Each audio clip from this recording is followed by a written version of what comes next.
sa exhibition ng Lupa ay Buhay, mararamdaman nyo ang pagkagalak at may pagmamalaki ninyo ang pagiging Pilipino. Bukas na sa Winnipeg ang Lupa ay Buhay exhibit ng Manitoba Crafts Museum and Library kung saan nasa display ang ilang mga gamit at kasuotan Pinoy. Ang mga bagay na ginawa noong unang panahon.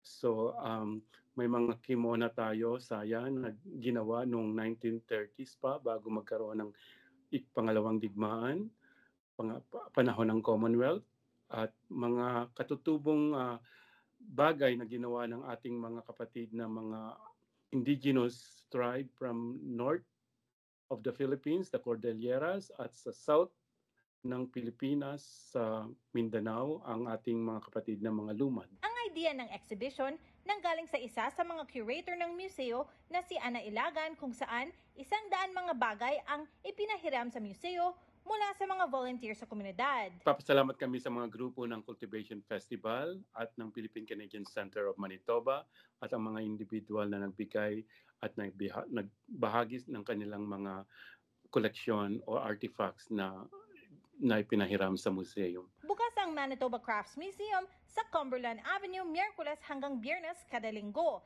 at mananatili ang Lupa ay Buhay exhibit sa museo para sa buong summer. This is the first exhibition that this museum focused on Filipino arts, and they've been exhibiting it, and that will run up to August 28. Sa 2 buwan po yan. So ito po ay ating may pagmamamalaki dahil binigyan po tayo ng importansya at maging aware sa ating mga arts and culture at ina-appreciate po nila ang ating kultura. Teresa Barrera, Omni News, Vancouver.